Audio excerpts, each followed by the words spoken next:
pharmaceutical companies came in hot and heavy because we wanted to open up markets in Canada to importation of drugs, right? That's great. They were blasting us on TV, Wall Street, going after us all over the place. That's a huge deal because you can usually bring down the cost of pharmaceuticals by going to Canada. But basically, they attacked us, and then every single member of the Florida House voted for that bill. Wow. After they attacked you, everyone just went and did it. Yeah, I kind of say it's like a Viking shield wall, right? If you attack us when we're doing something right, we're going to close ranks. Democrats and Republicans. Everybody. That's such an inspiring story. It's not the kind of thing you hear about in the press. That's really cool.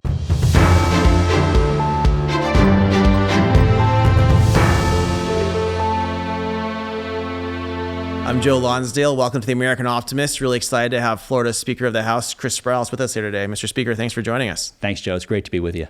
It's awesome to catch up with you. I'm a huge fan, as you know, of the Florida legislature. This is one of the most innovative legislatures in the country. You're the Speaker of the House. The way it works there is you get to be Speaker for 2 years, and you have to retire, right? That's it. Forced retirement. We've got 8-year term limits as well. So, I always tell people the second you get into the Florida House, like the clock is running. So and you get to be a representative for 6 years, Speaker for the last 2 if you did really well. That's right. And then you're done. Exactly. Yeah. And what did you do before you were Speaker of the House? I was a gang and homicide prosecutor, and as I'd like to tell people, it's a great training for politics. Gang and homicide, very similar.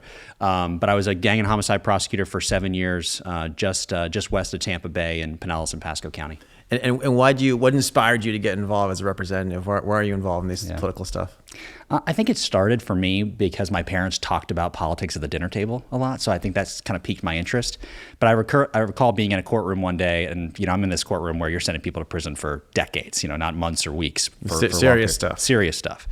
And I just think to myself, I loved my job. I loved what I was doing. But there's no way to get ahead of a problem. Like, you're at the end of the road if someone's going to prison for 30 years. The only way to get ahead of it is on the public policy front, and that's what I decided to run. That's cool. So is criminal justice one of the areas then you care a lot about then? A ton. Although when I got to the legislature, I was really worried that they were going to put me on like the lawyer committees, and toss me out. You don't just want to be criminal justice. Yeah, I didn't want to just be criminal justice. So I actually asked for healthcare, not really knowing a ton about healthcare at the time, but I ended up spending my first 2 years predominantly in the healthcare policy world. And tell us a little bit about that. What's going on with healthcare? This is a very fraught issue in our society. There's extremes on both sides. Like, what are you trying to do when you're working on healthcare? Look, we're trying to have it, patient centered, right? There's a book written called by Eric Topol about the patient experience, right? Being patient-centered, policies. So what we did in Tallahassee was first we had, repealing of, massive government regulations like CON, which created monopolies for hospitals. CON spells CON, stands for Certificate of Need, right? Which is just funny. That spells CON. Yeah, exactly, right? And people were, the community be like, what's that? Why does it matter? So, well, it's a monopoly for a business. Yeah. So basically, if you want to compete with another hospital system, you have to get a certificate that says you're needed. So hospitals could charge as much as they want, and then say no one else is needed to compete with me. Exactly. And guess who doesn't want that, right? The incumbent hospital who's there. So they're fighting it tooth and nail, legally, politically. They're best friends with the people giving out those certificates. Yeah, absolutely. Yeah. So, I filed those bills to get rid of that when I was a freshman. So there's no more con in Florida. No, we got rid of it. We also, have now a robust telehealth, which was a huge deal for us during the pandemic, where patients can get on, talk to a doctor, whether they're in state or out of state, get their medical care, which is faster and cheaper. That's also a crony one to people try to stop, right? They don't want the competition from telehealth. Oh yeah, absolutely, right? I mean, at one point we asked the question, like, is there something different between the human body between the border of Florida and Georgia? Of course not, right? So why do we care where the doctor is? Yeah. It's all about the patient. And then I think lastly, like a huge another area for us was been, healthcare transparency, both in quality and price. So we did an all payer claims database, which I think is the biggest in the country, where we said, let's tell the patient as granular as possible how much their surgery or procedure is going to cost. Is that data out there now? It is. Are people using it? Is it easy to use, or what's the situation? So I think that they're using it when they know about it. Like anything else in government, we do a bad job of promoting the good things that we do and then the access to the information. So I think the hope there is that the private marketplace will come in and capture and take the idea data. Is there's different payers that might use these to compete and get better prices for the payers themselves? Yeah, absolutely. And get the patient to start to think about price, right? I mean, right now there's no incentive. There's very few incentive for the patient to really consider price. Let's do a little more on healthcare, because this is an interesting one. a lot of people are very skeptical that patients should be able to shop in healthcare. And there's certain things you're not going to shop for. You're not going to have a heart attack and be like, send me to the other one. Right. Obviously, there's certain things you can't shop for, and there's certain things you can. How do you think about like what's shoppable in healthcare? What's not shoppable? What makes sense there? Yeah, you're absolutely right. Right, emergency situation, I don't care. I'm just going to get there as soon as possible. But look, you get a knee replacement, very popular surgery done in mass volume. So why is one hospital $25,000 more than the other? And there's no like Lamborghini of knees, right? So it's not that. It is a question of why is that hospital charging more? So I think that's a shoppable thing. The other thing is, and I think this is a huge deal, is when I go buy a car, right? There's all kinds of rating agencies. I can find out all kinds of information about a car. When I go get a medical procedure, I find out very little about the person who's going to cut into my body. So how do you change that? People like you and I, that we probably know somebody at the hospital, a doctor, a nurse, we can call somebody. Most people don't. So we passed something in Florida called a culture survey, which is done by the people who actually work at the hospital. We got this from Marty McCary from Johns Hopkins, and he written a book called Unaccountable. But he found that these culture surveys where they ask a nurse in a cardiac ward, would you have a cardiac surgery at the hospital where you work? Well, if 65% of those nurses say no, gosh, we shouldn't be going there. That's a problem. Right? Yeah. So we did this culture survey, which really began to inform the public about what kind of quality healthcare that they can have. So they're shopping both on price, but also they're shopping based on quality, just like they would a car. That's really cool. And and stepping back on governance in general, a lot of what you guys have done has been bipartisan. Some's been more partisan. How do you think about that with getting things done and working with the other side? Yeah, look, I think when you're trying to solve problems that impact everyday people, right? We're talking about healthcare. Right? Republicans have healthcare challenges. Democrats have healthcare challenges. Workforce. We just did a huge bill on workforce. Same kind of thing. I think you find in Tallahassee, the vast majority of the things that we work on receive pretty significant bipartisan support because they tackle those everyday issues. We're not bogged down in kind of the political nonsense that bogs down, Washington, D.C. and makes it so dysfunctional. So I think we're able to build coalitions because we're not trying to draw a political line. We're identifying a problem and then going about solving it in a really systematic and structural way. And where does that require courage? I mean, there's a lot of people when you're doing politics that there's special interests. There's people trying to push you to do things the way you've always done that you kind of know are wrong, but they're really powerful. Like what instances are there when you have to apply courage to this? Yeah, I've found over the years that most of it is just noise. Sometimes the noise in and around the bubble of government doesn't really reach down to people who actually live in our community, right? Something that's wildly intense and there's lots of special interests. And they'll attack you, but people don't even think about it. Yeah, you go home and then nobody asks you about it, right? And you think, well, gosh, I thought this was going to be the issue of the day. I've always kind of said that's why you need to spend time in your community talking to people because you'll realize that oftentimes the centers of power in government are so radically disconnected from what impacts everyday people that it's just noise. People are scared though. I talked to people in legislatures. I talked to the treasurer for recently from North Carolina, and they're intimidated, they're attacked, they're fighting these bad guys. I hear about Disney, for example, is like a huge special interest in Florida, and I have the little girl, so I think of like the evil Disney witches coming at you and coming at these people, and they're afraid of them. Like the Disney will send Esmeralda to cast a spell on you. Like what does that look like when they do attack someone? It's usually it's very scary in the moment and ends up being a non-event. So I'll give you an example. We were talking about hospitals before. We had a huge debate about Medicaid expansion where the Florida House had said we're not going to expand Medicaid because it doesn't help the most vulnerable in our community. That's not who it helps. We're going to focus on them. And the hospital associations came out. They spent millions and millions of dollars attacking our members. People thought, oh my gosh, I'm going to go home, lose an election. Not a single person lost an election. Not a single one. And so what we always talk about is care about the policy, do the right thing. Good policies, good politics. So special interests aren't as powerful as they think they are. No, and it's just more just scaring people. Yeah, it's kind of like punching a bully on the schoolyard, right? Like once you pop them in the nose once, they never come back. And that's kind of how I view the special interest community. At least in Florida, you guys have had that success. They do seem to run things in a lot of other states. Yeah, I think that's right. But I think the difference is we've had so many of these opportunities over the last decade to hammer special interests and say we don't care. The pharmaceutical companies came in hot and heavy because we wanted to open up markets in Canada to importation of drugs, right? That's great. They were blasting us on TV, Wall Street going after us all over the place. That's a huge deal because you can usually bring down the cost of pharmaceuticals by going to Canada. But basically they attacked us and then every single member of the Florida House voted for that bill. Wow. after being attacked. After they attacked you, everyone just went and did it. Yeah, I kind of say it's like a Viking shield wall, right? If you attack us when we're doing something right, we're going to close ranks. Democrats and Republicans. Everybody. That's such an inspiring story. It's not the kind of thing you hear about in the press. That's really cool. Yeah, and I think it was kind of, we told them that was going to happen. We said, hey, look, thanks for making our job so easy, because now that you've done this the way that you've done it, now we're not going to just win. We're going to win by several touchdowns. I love it. That's really great. Tell me a little bit about working with Governor DeSantis. So people are very curious about him right now. Always, you guys seem to agree on a lot, but not everything. Yeah. We agree on a lot. I think that the thing that I've been most impressed with the governor is that he's very hands-on. Like, he cares about the details. You've met him, you've talked to him. He's a very smart guy. He gets into the weeds. You can have a conversation back and forth with him about details, and figure out where the best place is to land. And I've enjoyed being able to have that back and forth with him.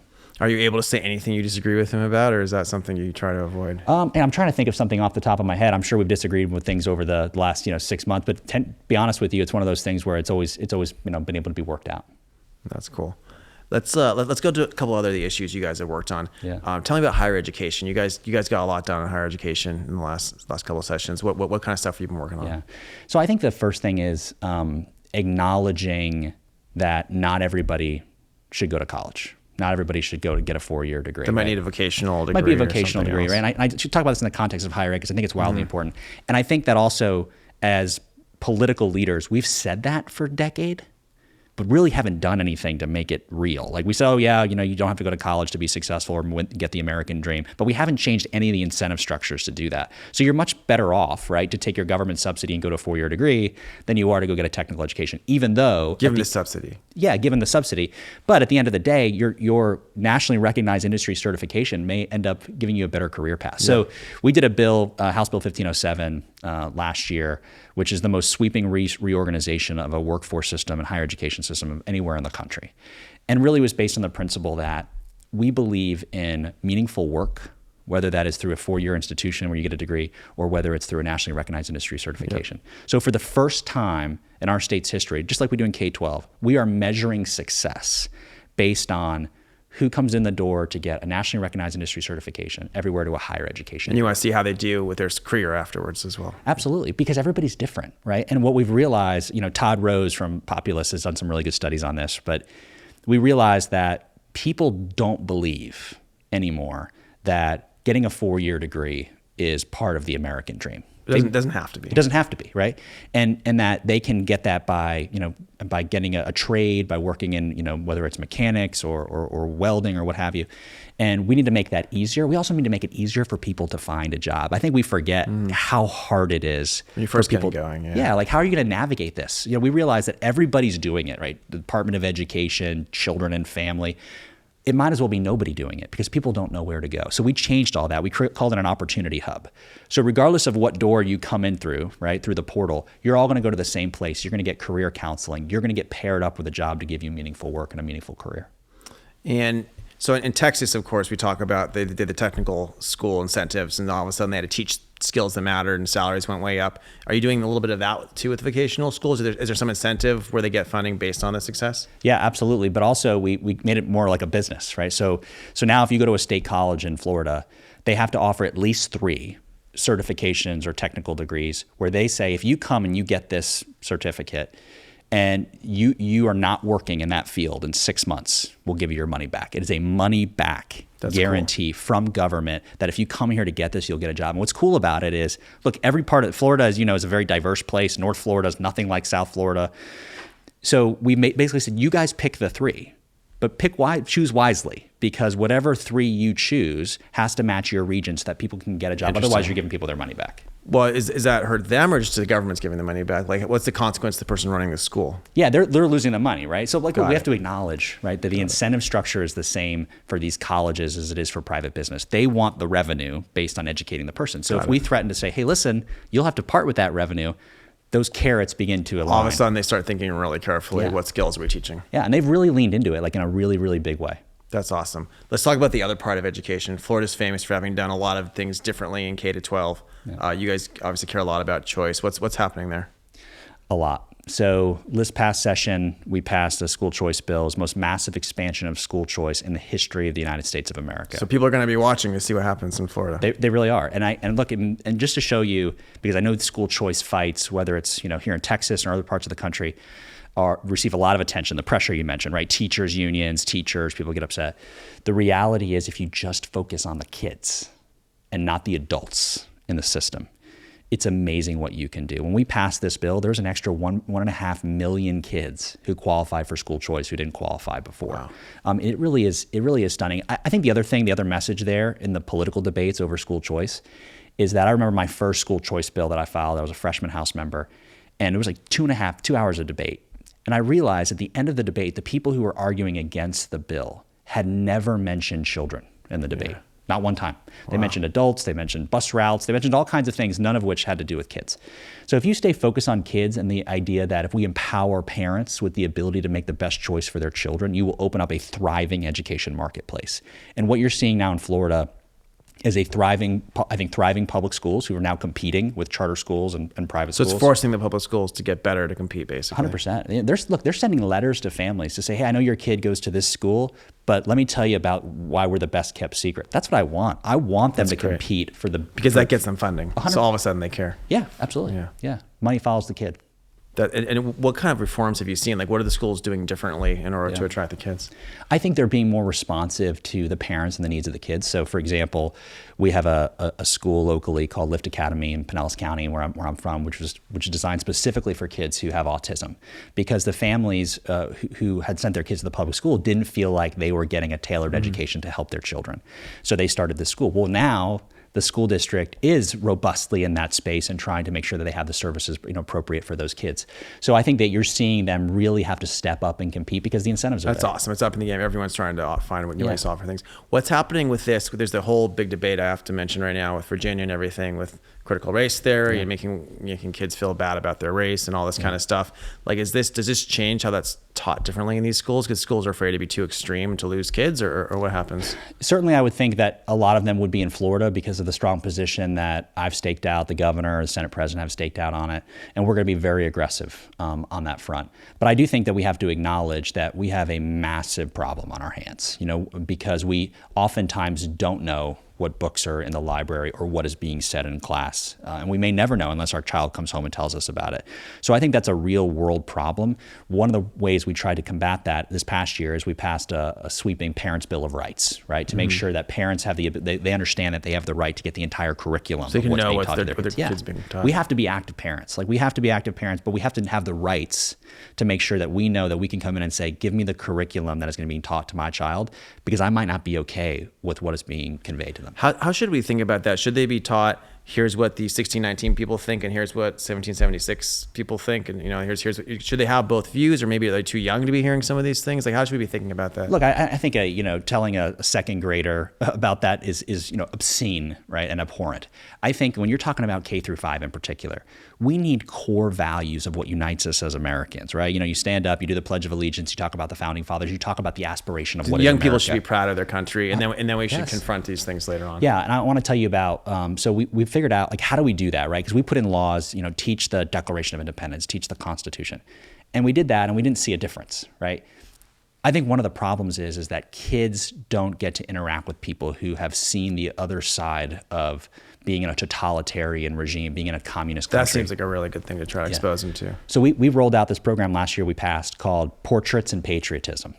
And what it does is it's modeled off of the Holocaust Museum, where they did the interviews with Holocaust survivors about what it was like to be in concentration camps. And then they have this program that essentially holograms these people and allows kids in the class to virtually interview them. So you're talking to people who were in the Soviet Union or Venezuela or something like that. So now they get to do that with people who chose the United States, of all the places in the world, as their home, to tell them about what it was truly like to live in a totalitarian regime and why they love freedom so much. That's great. And you've chosen people from multiple different backgrounds. Yeah, absolutely. Vietnam, because I think if they hear it from those people, that's cool. That story will stick with them. And I think that becomes our shared American value. That's amazing. Is that something you can make available to other states? It seems like a lot of people are going to be interested in this one. Absolutely. Look, that's the one thing that the Holocaust Museum has done in this, and to try to combat the fact that people are Holocaust deniers and people a lack of knowledge about the Holocaust has gone down. So we're trying to do the same about our shared American value. And the idea would be to do it really well in Florida and then allow people to replicate. Is there a site people can go check out chat about that yet? It's underway now. So we just passed it this last session. The governor signed the budget and the bills during the summer. It got paid for, and now we're in the implementation phase. That's awesome. I'm excited to see that.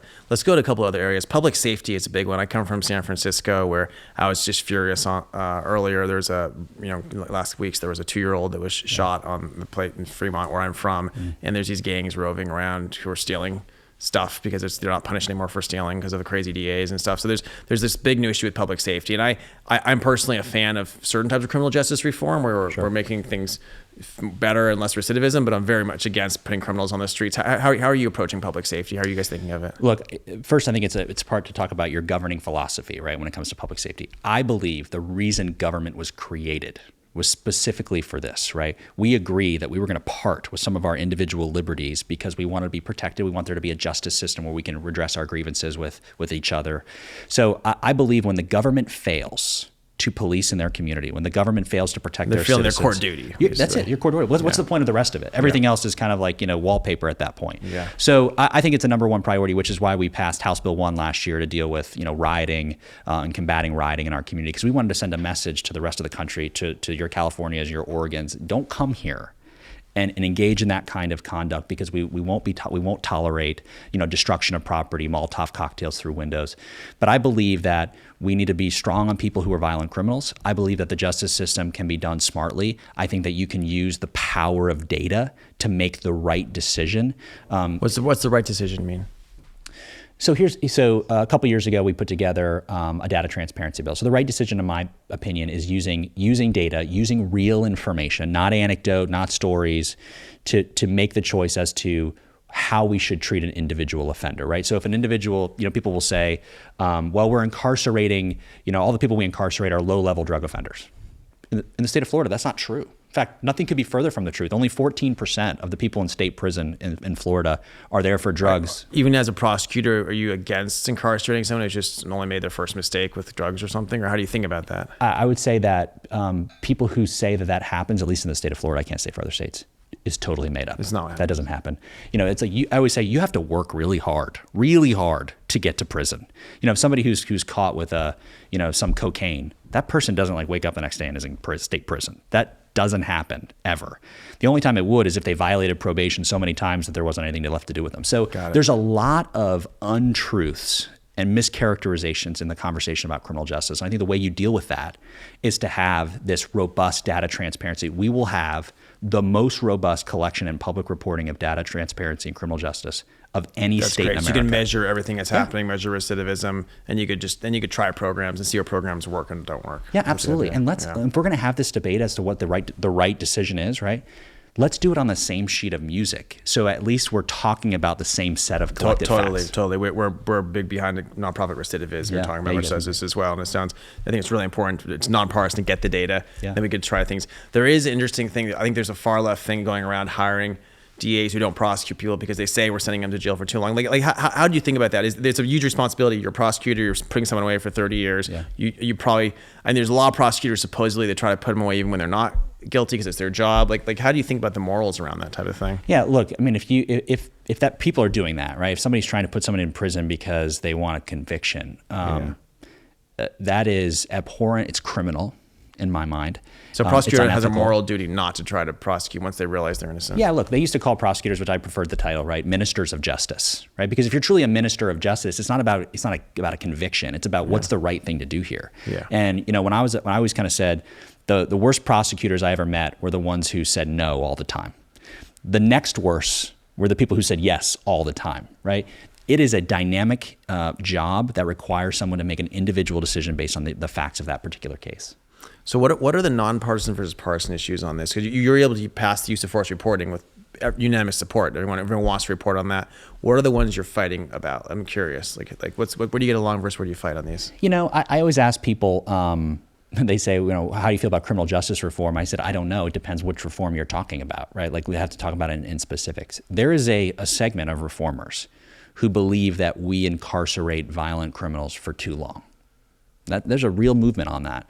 And I am not a fan. I don't support that. I think if they're violent, you got to incarcerate them. Yeah, the incarceration of violent criminals, we know that a small segment of the population that is violent does a disproportionate number of those kinds of crimes, right? So those folks need to go to prison. And they're very likely to recommit if you let them out quickly. Extremely likely, right? So I think that, those incarcerations are important. I also think there's a move in Florida. We have an 85% law that says, you have to do 85% of your sentence. And really that was a truth in sentencing because people used to do, 30% of their sentence. Which fake sentence. There are people who want to undo that, and I don't support that. I believe that when we tell victims when someone goes to prison, they should have some reassurance that they're going to at least do 85% of their sentence. That makes sense.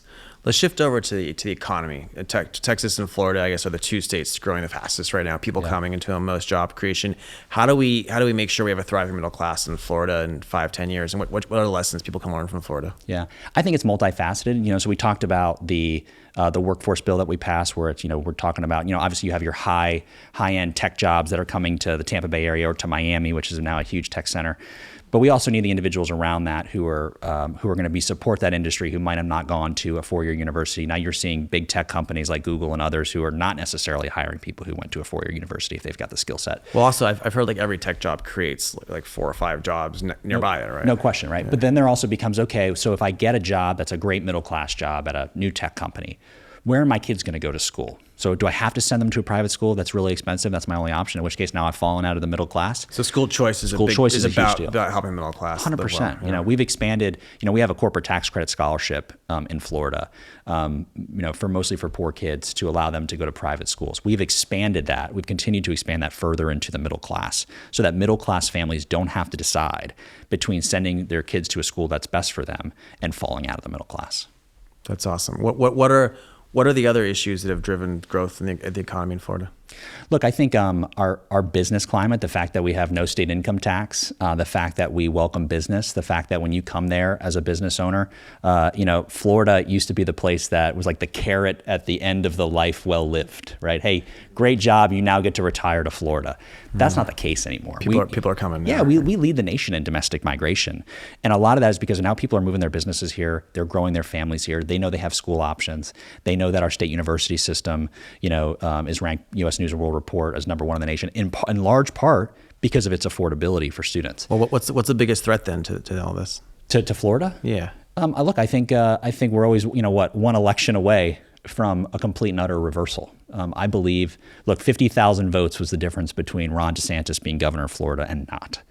Had he not been governor of Florida, and even if we had a Republican legislature as a backstop, we would have been much more like New York or California during the pandemic than Florida.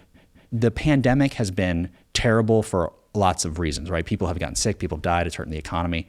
For Florida, I believe that one of the silver linings of the pandemic has been the rest of the country now knows what we knew all along, which is that Florida is the best kept secret, and now it's not a secret anymore, but it was a best kept secret in the country, and that's why people are flocking here. One of the areas you're focused on in terms of risk is this risk assessment and security for Florida. I noticed you're putting a lot of work into that. Tell us a little bit what you're doing there.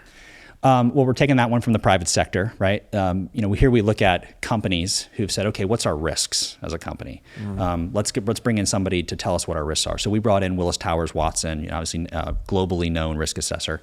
And we said, we want to know, what are our vulnerabilities as a state? What are our biggest risks? And I think what's interesting about that from a cultural standpoint is we don't do that as politicians usually, right? It is driven by what was on the news last night, what's the fire of the moment.